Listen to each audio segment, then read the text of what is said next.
rise and shine. Pour yourself a cup of coffee and tune in to Good Morning Aurora. News, weather, and really cool interviews. Monday through Friday from 8 to 9 a.m.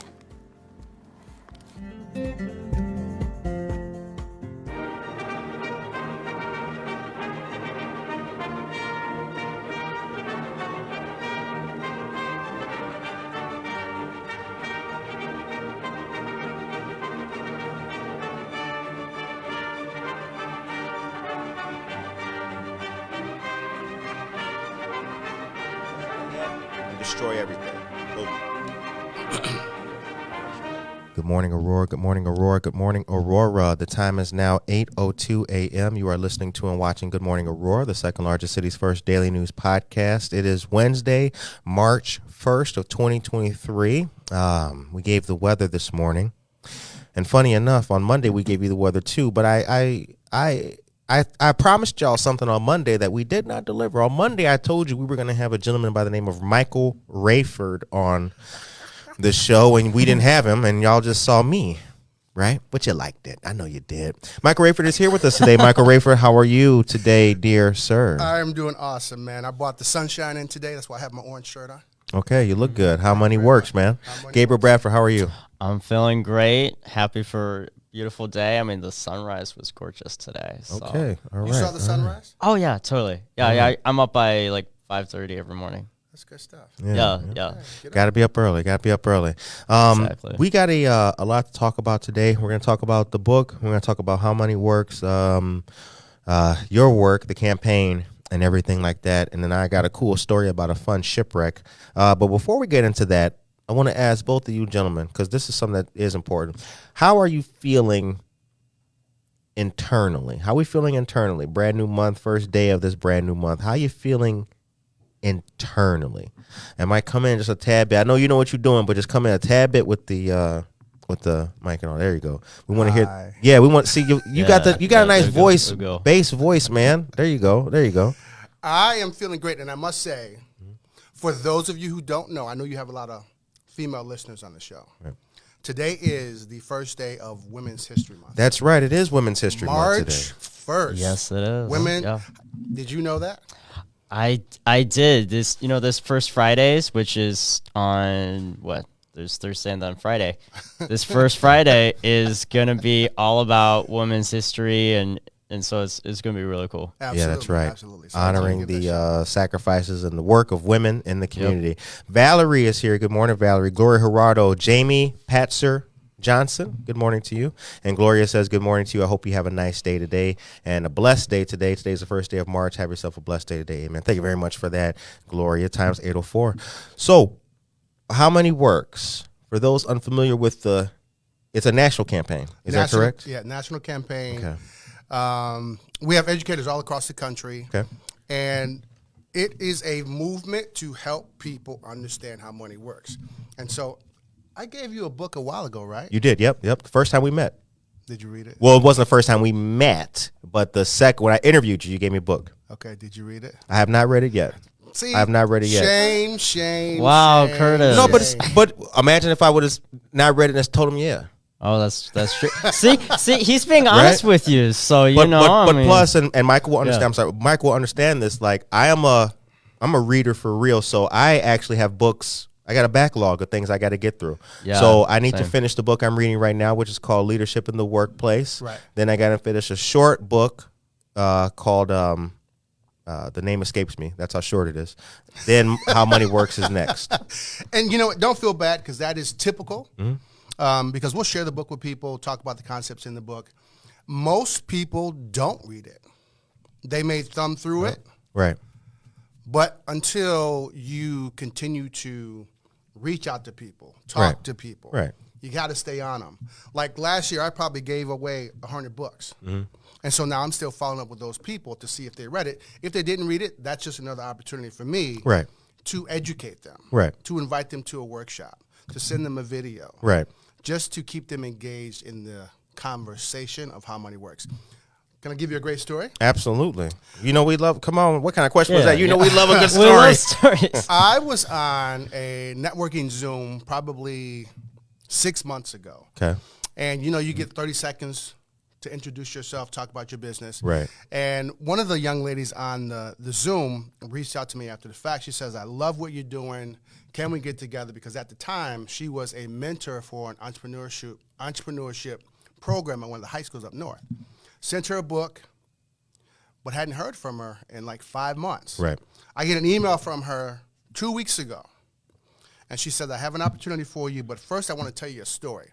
Her father-in-law passed away in December. So her and her husband had to fly out to Colorado to meet with their advisor. The advisor was explaining everything that her father had. After that meeting, the husband turned to her and said, I don't know what he was talking about. So she gave the book to her husband. And he's like, now it makes sense. Stand by your man. Now it makes sense. So the book is less than 100 pages. It was written for a 14-year-old to comprehend. Right. So it has colorful illustrations, graphics. There are 8 characters in the book, and throughout the book, they're talking to each other about money, and they're all in different stages of their life. So it's a short read. It's a fun read. You can read it multiple times. So, and that's how we get the conversation started. The book is the main way we get the conversation started. All right. The time is 8:07 a.m. Our guest today is Mr. Michael Rayford. How Money Works, the campaign, and the book. Where can people find the book? On my website. Okay. Reach out to me. All right. They can. Gabriel, if you'd be so kind as to put the website in the link Yes, for I folks. We appreciate that very much. Good morning to everybody here. Friends of Saul Olivas, good morning to you, Saul. Aisha Saxon is here. Good morning to you, dear friend. Linda Quantock, good morning to you. And Victoria Hyla Maldonado, good morning to you as well. The time is 8:08, so good to see all you people. It's the first day of March. I want to meet her. Who? Aisha. Aisha Saxon? Yes. Yeah, she's an awesome person. She's a fellow precinct committeeman, just like me. She's great person. Great person. I see her. Like she's always watching the show. I see her on Facebook. Yep. That's someone I want to meet. Well, we'll see what we can do to make that happen. Oh, you know what? I may as well. Breaking news. Hit it, baby.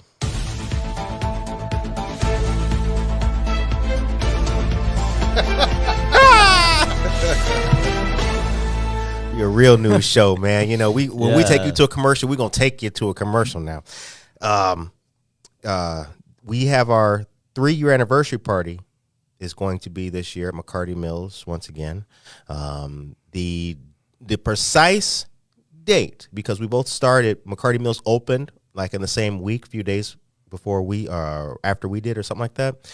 So the precise date is still TBD. It will be in the month of May, on or around the 11th or so. So stay tuned for that. Okay. Hopefully Aisha Saxon will come out to that. Hopefully you'll come out to that. I'll be there. And, we can have a good shebang. All of you great people. Wendy Connell is here. Good morning to you, Wendy Connell. And QT3 Body Systems. If you want to get your muscles toned and get your workout on, go to QT3 Body Systems. All right.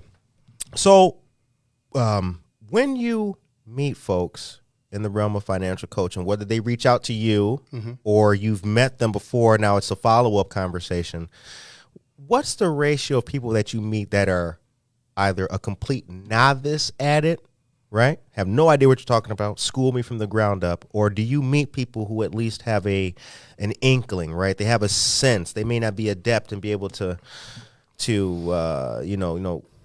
really understand the intricacies of how money works. I mean, are you meeting people that you have to teach, or are you meeting people who have a knowledge who just need to gain, to go further with what they have already? So 67% of people are financially illiterate. Okay. We have a quiz called the How Money Works Challenge, 5 questions. Most people get at least 3 wrong. Depending upon the family environment, they may have, whether it's the parents or the children, may have been introduced to some financial concepts. Right. But for the most part, most people have no real financial knowledge. Right. And typically when either after a class or after a one-on-one, the general consensus is, where were you 20 years ago? How come no one ever told me about that? Right. My financial guy never mentioned that. They don't teach that in school. Right. That is what we hear the most. Now, it could be good to like kind of preempt that and get into the schools. What's the relationship that you have? I mean, you just talked about students that you meet, but are you at like even the middle school level? Are there inroads? So this is the thing. Financial education, if you think about how many states do we have? 50. 14 states require financial literacy to be taught in the school. Right. Now it could be going up a little bit because I know Georgia just made it a law where it has to be taught. But it's a system that is broken. Right. Because if you think about it, the way we are molded to go to school, graduate, and get a job is to support. What do you think that's built to support? Employees. But an employee work-life system, jobs, and all that. So you can pay taxes. Right. It's a system. So if we teach you how money works, you don't necessarily, like, now because of the pandemic, there was this big boom of people becoming entrepreneurs. Millions of people quit their job, walked away, and a lot of them didn't go back. Right. Because they thought, well, I've always wanted to start my own business. I've always wanted to do this, and they went ahead and did it. Right. They didn't come back to the workforce. So now you got people who are paying taxes in a different way, or they're paying a lot less taxes because they've started their own business. Okay. So we have to get out of the mindset of going to college to get a job. You go to college to get educated. Right. So that you can learn how to follow your passion, and if that means starting a business, whatever it may be, but you don't want to be stuck in a 9-to-5 rat race. Especially if you're doing something you hate to do, but you need the paycheck, and then you get stuck. I encourage people not to work for a paycheck because a lot of people who just work for the paycheck, I mean, it's good to have a that you like that is lucrative. But if you just want to work for money, I mean, you'll do a lot of things. You'll do a lot of things that you may hate just because the money is good. Yeah, and that's where there has to be a mindset shift. Right. On, building your skill set, increasing your network of people so that you can grow as well, but then also having enough courage to seek out what you really want to do in life. Right. Plus the things that you don't know, you got to be real with yourself about the things that hey, I'm good at this, but I'm not good at that. I may need to seek that help. Absolutely. So how can people get in contact with you if they're interested?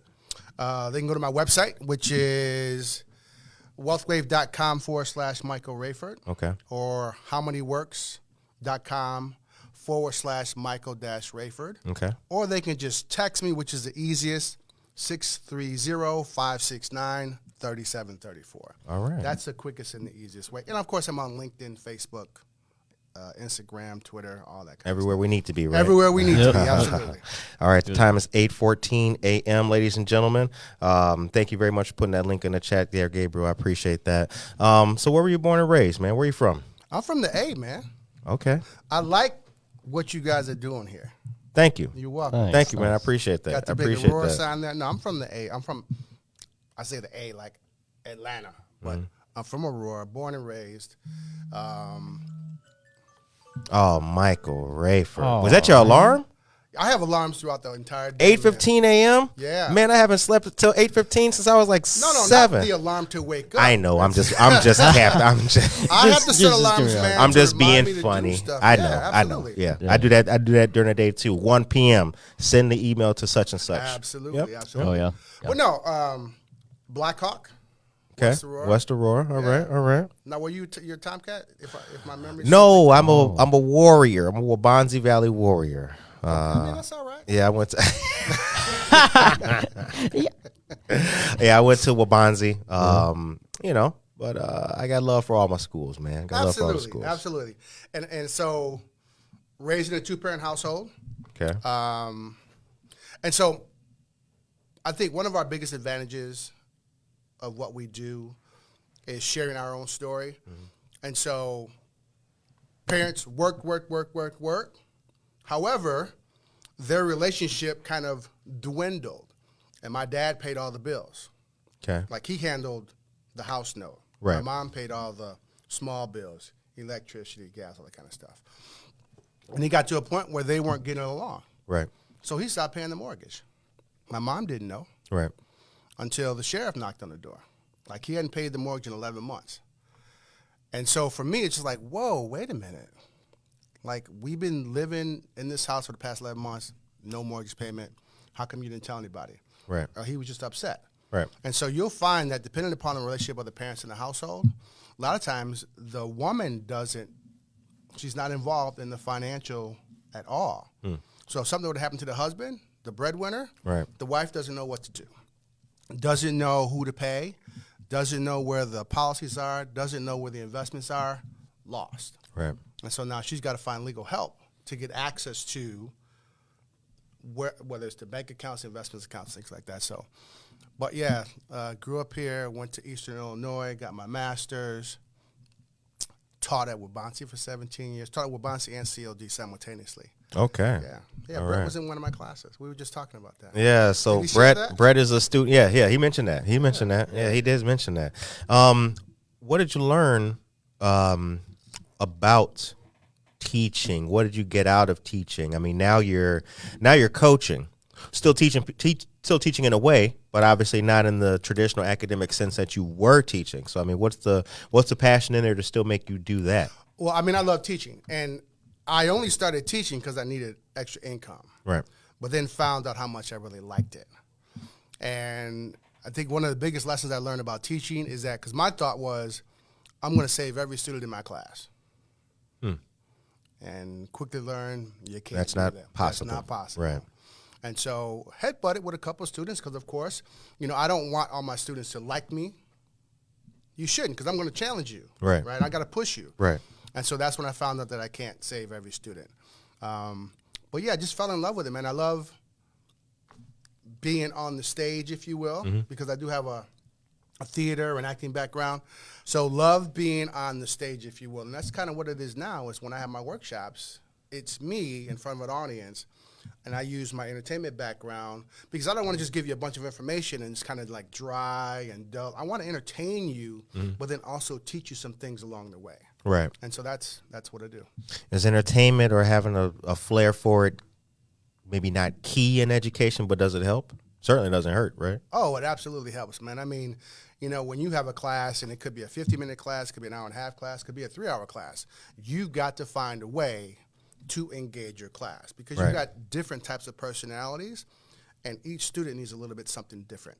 Right. The information delivered in a different way. And so as an instructor, you have to figure out what that is. And so, with my experience of being on stage, entertaining people, making people laugh, getting heckled at times, because students will heckle you. How do you deal with hecklers? Well, if I know their temperament, I can crack back. Right. But if I don't know their temperament, I have to because I don't want to. I've had students cry in my class before. He's so mean and he gives us too much work. What are you going to tell your boss in 5 years when you're working? Right.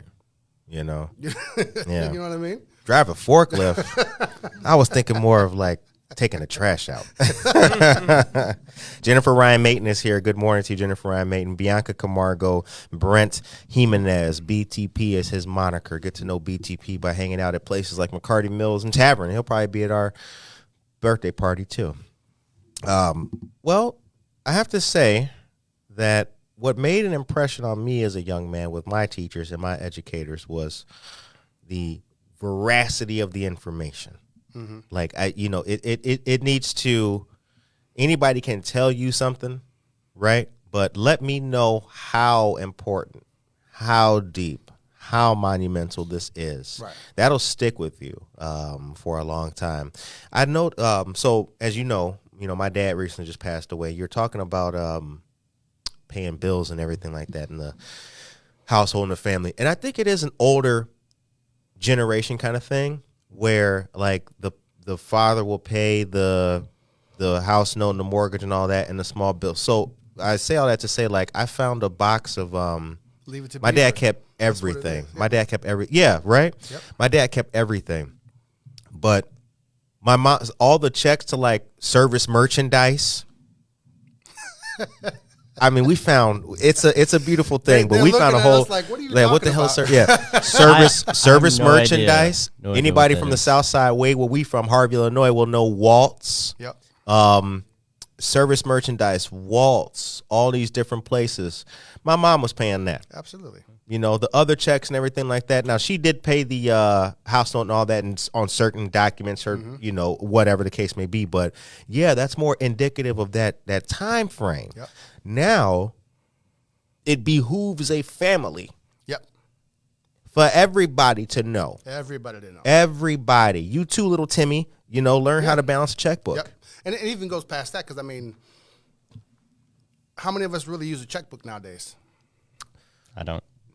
It's a debit card. Yeah, right. You know what I mean? I mean, you may have to, depending on what you're doing, you may have, you know, Good Morning Aurora, to get to a certain couple of things, had to send a voided check, right? You know? Right, absolutely. Kane County Workforce Development, you know, we hiring now. But I just want to plug that in. Back to you, Michael Rayford. But, it's, you know, when we sit down with people, especially if it's a married couple, we typically will not meet with them unless both spouses are there. Right. Because you don't want information to get lost in translation. And it's just, you got to be at the table, but you have to speak up. Because the way and I'll tell you, the financial industry doesn't appreciate what we're doing. They want us to be like an ostrich with head in the sand. So it is extremely important, like you have to be at the table. You have to be a part of the conversation. Because what happens is, you know how sometimes couples will get divorced, and what are the two main reasons? Typically, it's communication or it's over money. Now, sometimes infidelity is in there, but those are the two main reasons why people get divorced. Right. Communication and financial issues. But if you know what's going on financially in your house and having those conversations, you can strategize on how you're going to handle things down the road. You know, some people say on the first date, you're like, money is something you shouldn't talk about. Well, maybe it is a little bit. I don't know. This is serious because me and a friend had a humdinger of a conversation about this. I agree, but there's certainly a tact and a decorum with which to have the. Yeah. I mean, I think it can be said, you know, that there's ladies out here where they go out on dates with dudes and all that, and you know, I pulled up in a Mercedes, right? And it's like, right. But no, I don't. Nobody even said, "Hey, my name's Tim, and I'm financially stable." You know, so it. I feel you. Let me give you an example. I'm with you. Yesterday was my wife's birthday, and so we had this conversation when we first started dating. And so when we first started dating, I was in a situation where I didn't have a driver's license, and so I moved downtown Aurora. I lived in a studio apartment, and I was paying a note on a car I couldn't drive. Right. But because I was walking, I got to where I needed to go. Bus, bike, walk, it didn't matter. And I lived in the studio. And she said that was one of the things that she really appreciated about me because I didn't need all that extra stuff to live a good life, if you will. Right. And she appreciated that. Right. So I think those type of conversations have to be had early on. Of course, too. You know, I don't need to know what you got in your bank account. Right. You know what I mean? No, yeah. But and as well, if you're serious with somebody and having those conversations, because there's people who get into these relationships, you know, you met, you know, person X and all that, you know, and you know, you met him and he had no job. You don't want to say Shaniqua? Now you. Now, you know, now y'all living together. He's in your house. You know, you have to be. It does take a measure of independence with which to see the potential with somebody to grow and have a family and have those deep financial conversations, having children and things like that. And because people don't do that or have been reluctant to do that, that's where, you know, situations arise for a matter that are disadvantageous. And especially disadvantageous, excuse me. If in your household, while you were being raised, there were never money conversations. Like, this is something that we don't talk about in our house. Dan Barrero says, "Hey, before we go on a date, what's your credit score?" I would have bombed, bruh, for real. Oh, we laugh, but for real, yeah. Like, can you afford this meal, my brother? Yeah. Yeah, this. Well, you know, I tell you this. Let me say this though too. Personally, I'm the kind of guy. I never went out unless I was like financially able to be. I'm not in women. I've been single. I don't even approach women. There's a level and all that. This isn't a dating conversation, but it's like I do believe that people need to focus on themselves a little bit and make sure they're squared away before they even contemplate, taking on the wing of another person or a household or children, whatever the case may be. And I think a lot of people aren't doing that. Absolutely. You know what I'm saying? Yeah. I know guys who had a Mercedes but lived at home. 38 years old. I'm like, it's the, What? 5 Series. I'm like, my brother, what is that? I used to date this girl, and she was a model. Mm-hmm. And I would go to some of her rehearsals and whatnot. Mm-hmm. And she would tell me all the time that some of these other models would be driving a Benz or whatever, $1,000 car note, but live at home. Right. It's just that mindset we have to shift, because a lot of people, it's all about the show. Right. Like, this is what I want you to think. Right. How I'm living. Absolutely. Mm-hmm. Oh, yeah. However, that ain't true. So I had a question about living outside of one's means, and this is actually a perfect segue into that. I asked you, do you meet people who are more of a novice or they have a basic understanding with which to grow with? Mm-hmm. How many people do you meet who are living outside of their means? A lot of people. Okay. Even during the pandemic, when we went basically Zoom, I was working with someone, and so we do what's called a financial needs analysis, and where we just put pen to paper. Like at the back of this book, there is a financial needs analysis where you write down all your numbers. Okay. Because you have to see them. Right. This person was spending $700 a month on McDonald's, Burger King, whatnot. $700 a month? I think that's incredible, because I really don't go off the dollar menu when I do go. So I'm like, damn, that's a lot of McChickens. That's a lot of food. I mean, the grocery bill for my whole entire family is $400. That's crazy. During the pandemic, we were in a situation where, you really couldn't go to the restaurant. And then there's Uber Eats. It's like, okay, I don't want to cook. I'm just going to order Uber Eats and spend this $50, $60, and they were doing that like every single day. Now imagine what you could do with, and that's okay, because if that's how you choose to live, that's fine. However, if you understand how money works, could you cut that in half? So you know what? Actually, so BTP, the guy I was telling you about, he was he used to work for DoorDash, or no, Jimmy John's. He used to work for Jimmy John's. Listen to this, and this is amazing. I remember this day. He probably remembers it too if you're in the chat still. A lady called and had like a order, some sandwiches or whatever the case may be, and I guess they didn't have turkey, something like that, right? So they sent her like, less turkey sandwiches than she ordered because they ran out, and then the rest they just gave her some whatever sandwiches. She complained. It turned into a big thing because she was like, and she told me, she was like, yo, I spent my last 40, I got kids. I spent my last $40 and y'all got the order wrong. Now think about this. $40. How many works? Boy, I would have went and got a rotisserie chicken. Quickly. I would have got $40. Do you know how much meat I would have got? Yeah. And vegetables. How many onions? Boy, I would have been. Yeah. I would have fed the multitudes. But it's the ease and the convenience, Sure. But when you learn how money works, there's concepts that we teach in this book, and I'll ask you guys a question. And this is for the chat as well. The time is 8:30 a.m. Pumpkin Sims, good morning. Dan Burrell, David Cannon, Tracy Duran, good morning to all you great people. I'm sorry.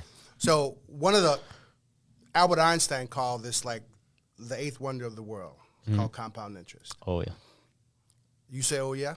Yep. Okay, all right. I'm going to test you. You here. Would you rather have $1 million right now or a penny that doubles in value every day for 30 days. A penny that doubles in value every day for 30 days. If you only hold a penny for, I believe it's 27 or 28 of those days, you have less than $1 million. But if you hold it to the 30 days, your money will be well, at day 20, it's like yeah. $100,000. Right. Exactly. And then, so from there, it starts to double and Right. double Right. and double. You're right. But I've had people say, I want the million right now.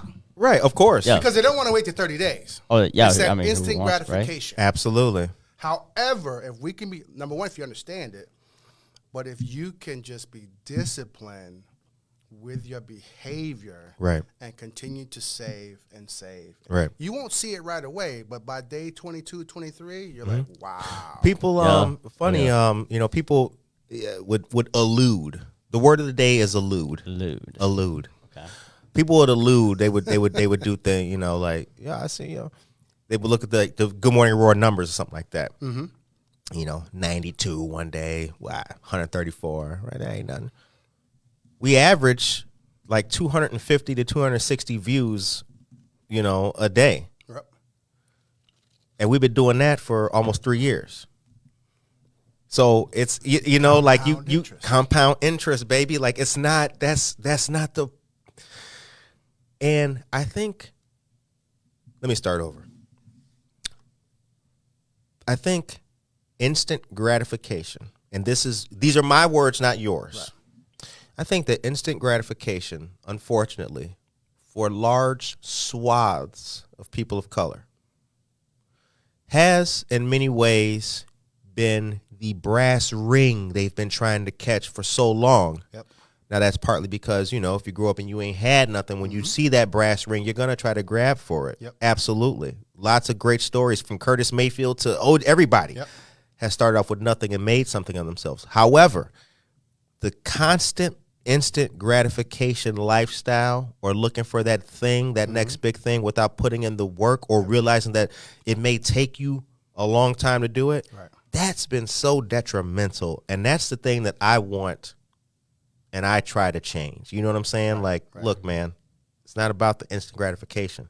You have to dig in and be committed to it, whatever you're doing. And this is the thing, because it's also about habits as well. Right. There are statistics that will show that by the time a child is 7 years old, they have already developed their financial habits because of the environment that they're in. And so if you look at the number of professional athletes who have made millions of dollars and then 5-7 years later have gone broke. Right. Instant gratification, but then a lot of bad habits. Right. And they don't know how to handle their money. Or they trust someone who doesn't look like them potentially, or know what that person is doing with their money. Right. And they lose it. I just read an article a couple days ago about Kevin Garnett losing like $77 million. Right.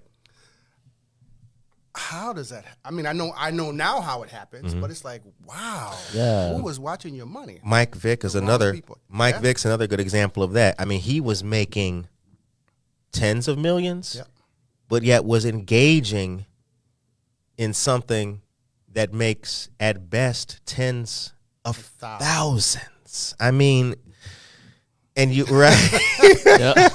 I mean, right? It's just it's the lack of that. So anyway, this is an important conversation because we've shouted out your work, as you already know, your events that you have and everything like that. But I do want to highlight that you are an accessible person to meet. Folks want to get in touch with you or something like that. You'll sit down, you'll meet with them, and you'll try to guide them on a better path with financial assistance and help. Absolutely.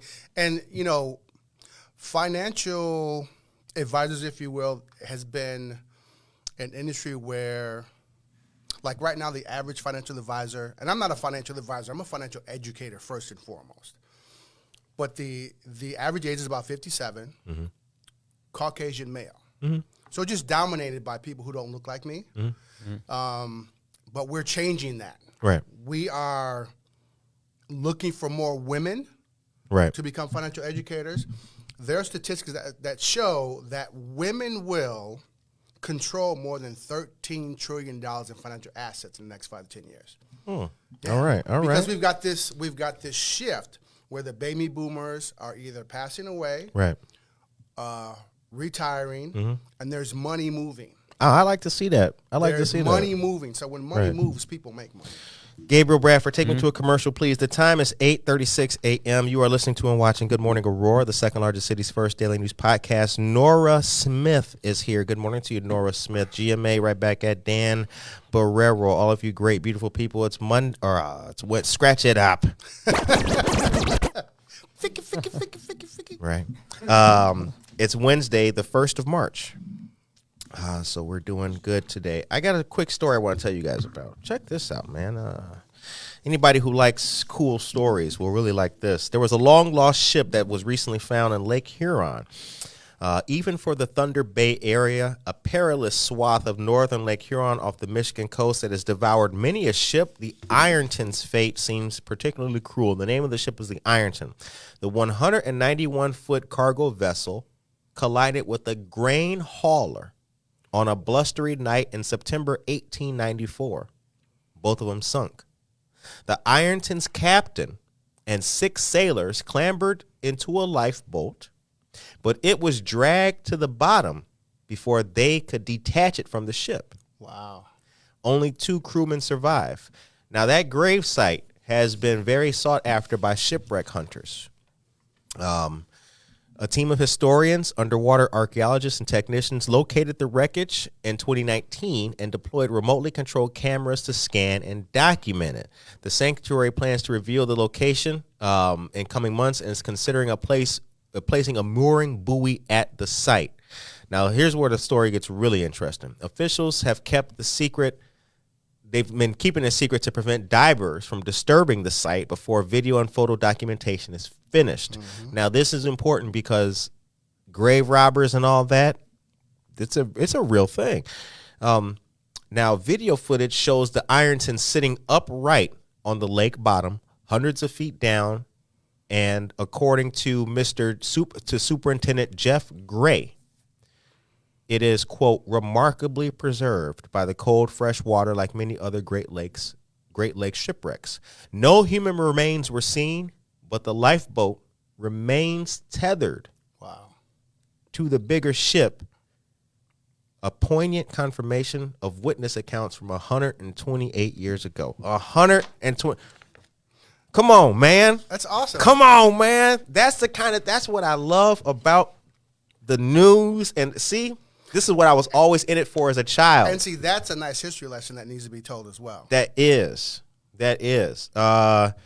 And then the search and inspections involved a number of organizations, including Ocean Exploration Trust, founded by Robert Ballard, who located the man who located the wreckage of the Titanic and the Bismarck.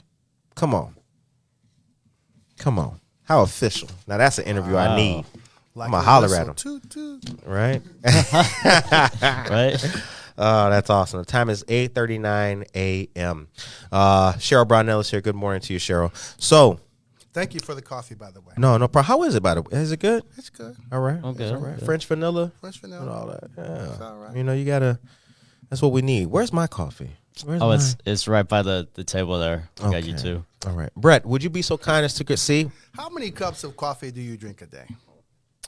3. 3? About 3. Okay. Yeah, about 3. It's like 3 large cups, I think. Whichever one's got the cream in it. We always order the large. That's the all black one. That's the one with the cream. Yeah, let me switch that one. up. Thank you, young man. Appreciate it. All right. Yeah. He's working his way up to PA. Hey, man, the benefits of staff, dog. What? Right? Brad Puddin. This one's for you, baby. The time is 8:40. All right. You know, there's about 6,000 shipwrecks in the Great Lakes dating back to as far as the 17th century. Wow, how about that? Wow, I don't know that. Mike, pretty cool. When's the next event that you got coming up? So, the ones that I'll be doing. So April is Financial Literacy Awareness Month. Right. So I'll be doing a college coaching workshop at Santori. Okay. And then I'll be doing one for business owners, which will be via Zoom. Okay. So we have a financial center in Oak Brook. Right. And so typically we do something once a month. Mm-hmm. I think we're doing a Social Security workshop. That'll be in April as well. So with April being Financial Literacy Month, we kind of stack up like every week a workshop. So okay, yeah.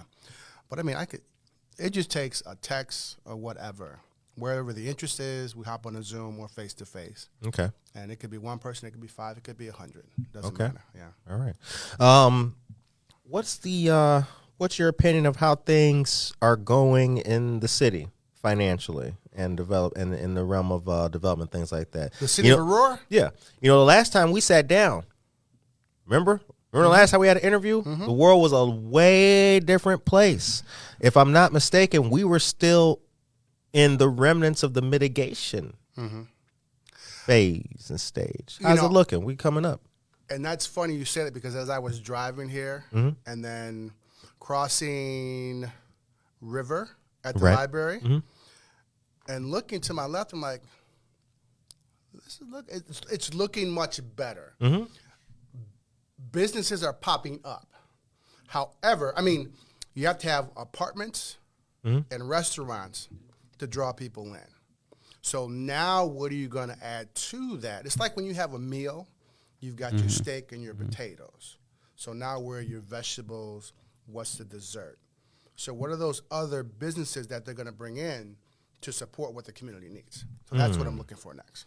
What other businesses? Interesting. Yeah, we things have definitely changed in the time since you and I sat down. There's a lot here that was not here. And I'm just kind of, me personally, I'm interested to see where things go and how they continue to develop.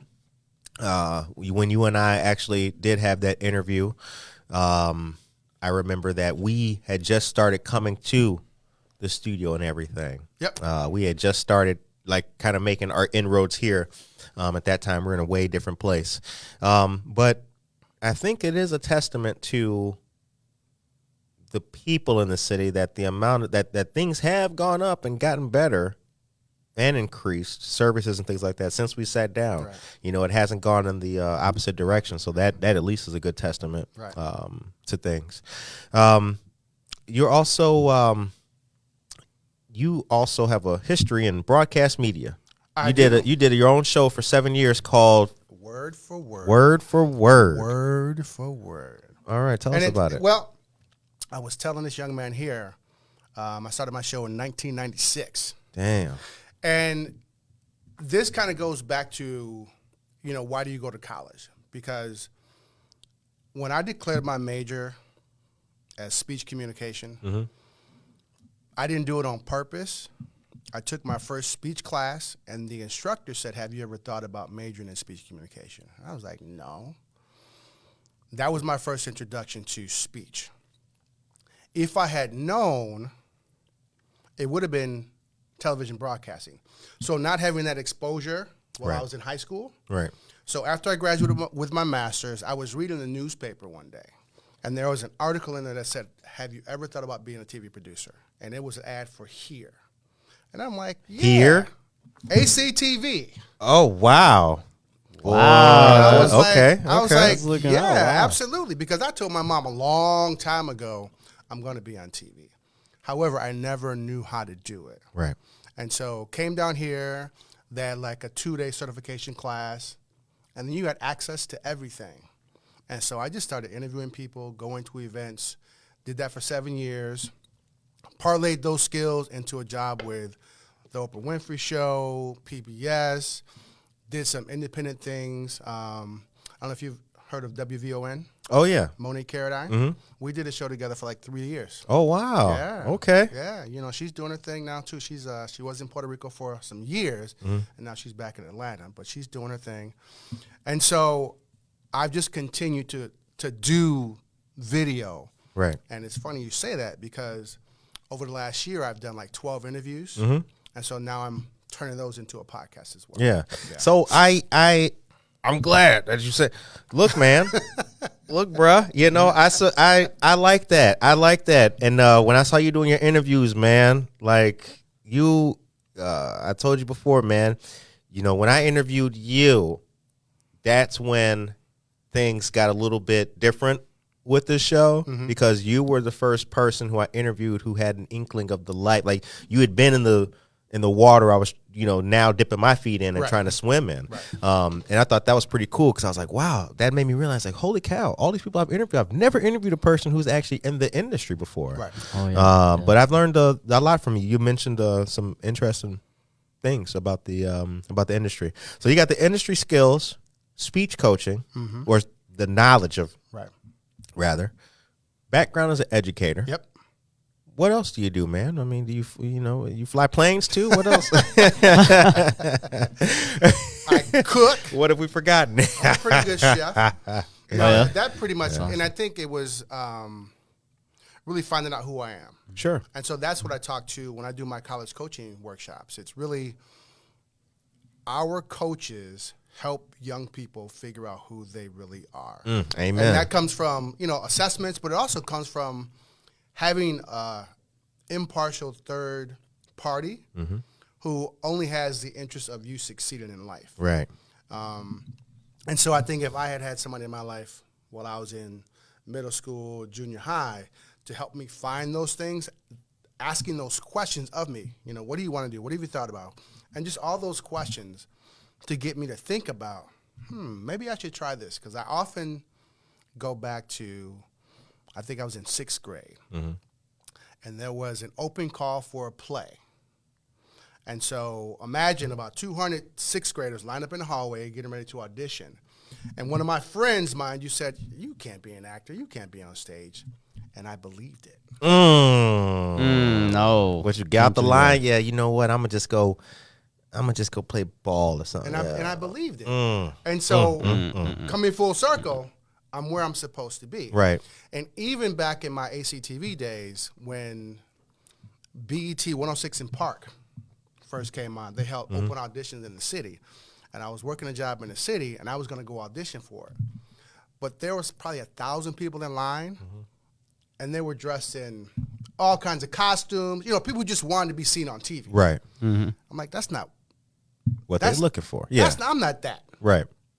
I'll be all right. And so I didn't audition for that. But, I mean, just really figuring out who I am, what I'm meant to do, and I'm in a place now where I want to bring value to those who I interact with. Right. And this is it. And then I use my entertainment, media broadcasting skills. I put those two together. You do a good job, man. Thank You you do very much. you do quite well. Thank you. Quite well, man. You I've always admired that about you. You are polished in everything you do. You know what you're doing. And it's obvious that you just use the skills that you have to better yourself to help other people. Right. It's Right. obvious, man. The time is 8:48. Amy Dermott is here. Good morning, Amy. Jose Milagros Torres is here. Good morning, Jose. Good morning, and God bless, family. Right back at you, sir. Jose is the pastor of Fresh Start City Church, located at 10 South Lancaster Avenue. Amy Dermott says, what do you think will happen to the casino when it moves? Nothing, actually. I watched one of the city council the city council meeting after the vote for the city, the casino thing had passed, and like they asked literally, I think they asked Alex Alexandru literally like, what will become of the building? He said, we have no idea. So the structure, the infrastructure itself, they have no idea what will become of that infrastructure. And that's a great opportunity to just to reference back to what else are you going to bring to the downtown area that will support the community? A Dave and Buster's. Y'all heard it here. Y'all heard it here. You heard it right here. Put a Dave and Buster's right there. Watch what happens. You heard it right here. Good morning, Aurora said put a Dave and Buster's. Yeah, send a letter to your alderman and all that. We want a Dave and Buster's. That would be awesome. Yeah. A Dave and Buster's. The time is 8:50. So now I want to take it one more place before we go with the last little bit of time that we have. Okay. What would it take, and whether it's an academic endeavor or maybe a city-led thing, right? Maybe another coalition or a team or something like that. We got talented organizations that work in the city. They do things, all kinds of stuff. Some of them even have a financial literacy person who goes out there in the community to meet other folks. What would it take for there to be a sustained long-term way to instill those principles in young people, maybe from freshman year on, sustained? Or rather, what could be created that doesn't exist now to kind of start what we're talking about, besides how money works? I mean, we have you here. We've got the book. People have access to you. But I'm asking you to speculate on your own, I think there has to be a real want for collaboration. Okay. And it has to start before high school. Even now, on my mind is my son will be 6 in April. Okay. And so now I'm thinking about, okay, how can I introduce financial concepts to him? So it's got to be like on the elementary school level. And so the parents have to be engaged in it as well. But it has to be a collaboration with all these great organizations, and there cannot be any egos. Right. Because that's typically what happens is we do this and we're the best at it. We don't need your help. Right. Unfortunate. Everybody needs to lean on each other. Everybody can't always be the big dog, if right. you will. You know what I mean? And so I think collaboration is everything, man. We have to learn to leverage each other's expertise and resources. Yeah, we do. That's a well put point, because I've noticed that about. It's not just an Aurora thing, mind you. It's it's too many Chiefs, not enough Indians, man. Like, you know what I'm saying? Like, people, everybody wants to be that big dog, and not everybody can do that. And especially if the goal is to educate the people in this auditorium, it doesn't matter who the hell is the lead speaker. Right. Or the it really shouldn't. The outcome of this is we need people to either vote or donate blood or to get financial literacy, whatever the case is. Right. Because I even remember, I will commend you for being a part of Triumph. Thank you, man. When I was teaching at Wabansi, I was involved as well. And so at those meetings, we discovered that there were several challenges that these young people needed. But a lot of times, there was no crossover in expertise to give them everything that they needed. Right. And so, that same type of mentality has to change, where there's got to be crossover. We can all help, and one day I might get 100%, the next day I might get 20. Right. And I'm okay with that. But it's got to be okay with everybody in the same type of situation. Right. You know what I mean? Yeah, no, I'm very proud to be part of the Triumph program, man. I really am, because in just my own life and personality and everything, I'm doing what I always dreamed of doing. I used to dream about this, for real. And dreams come true. This was a day. I mean, the forklifts I drove, dreaming about this. The toilets, right? What? Come on, I don't know if y'all been hitting Come on now, wiping the windows, man. If I could just be a janitor at a TV studio, I would interview people and ask them, right? Now we got the internship program. Yep. Now we got Brett putting out the Wabansi community. So, right, dreams do come true. Yeah. It'll happen, but you got to stay down for it, man. It'll happen. One of my mentors, who I watch quite a bit on YouTube, his name is Myron Golden, and he talks about the different levels. Being a creator is the top thing to do. You just have to find out what you're going to be a creator at. Right. Well said. So whatever that passion is, how do I create more of that? Right. And you'll be at the top of your game. And that's where you have the opportunity to make the most money to support your family. Right. As a creator. Yep. You know what I mean? All right. The time is 8:55 a.m. Gabriel Bradford, real quick, take us to a commercial. Give us the Oak Street Health stuff, the paint thing, and then there's a line dancing, and then they also got a bingo thing. They have a lot going on, as I understand. I think they have be mindful of the time. You got about 2 minutes to deliver all that information. It's training. No pressure. Right, no pressure, baby. So it'll be senior painting class will be taking place on 2 days, Monday, March 13th and Monday, March 27th. From 1 to 2 p.m. This will take place at Oak Street Health, located at 1022 North Farnsworth Avenue in Aurora. This will be a fun and creative experience for seniors and will also feature light refreshments. Call 630-358-9232. Again, that number is 630-358-9232 to RSVP. And Tuesday, March 7th, will be a line dancing class also taking place at Oak Street Health. Line dancing is a fun, great way to bond and a healthy activity for all. Light refreshments will also be provided, and you can RSVP by calling the number again, which is 630-358-9232. My man. Good job. Wasn't there one more? Yes, we do. We have bingo for seniors. It will be taking place on 2 days as well. It was Mondays, March 6th and the 20th at Oak Street Health. It was, again, here in Aurora. Both dates will be from 1 to 2 p.m., and there will be light refreshments, fun, and prizes. Have fun and come get involved. Oak Street Health does much for our community and seniors in the community. That's right. Shout out to Oak Street Health. The time is now 8:56 a.m. All right. Did we forget anything? No, I don't think so. I would expect a text or two or three or four or five to share this valuable information. I mean, our goal is to educate 30 million people by 2032. How many have you done so far? We're at like 10 million. Wow, Yeah. okay. Good. Okay. I mean, Congratulations, this man. is like going back 5 years. But I think the most important thing is for people to take action. Like Right. we can teach you all this stuff, but you have to take action. Yep. You have to take action. You know what I mean? And so I'm proud to do what I do. I'm proud to be in this campaign. And that's the most important thing is finding other people who believe in the mission to be crusaders. So no matter how you feel, what the day is like, you're going to share as much of this information with somebody every single day. Right. Yeah. All right. The time's 8:57. Well, ladies and gentlemen, I hope that you guys have a blessed, positive rest of the day today. I think the weather should be getting nicer outside right now. When I came to the door earlier, the sun was kind of shining out there. It's the first day of March, so please, just make it a prosperous, great day today.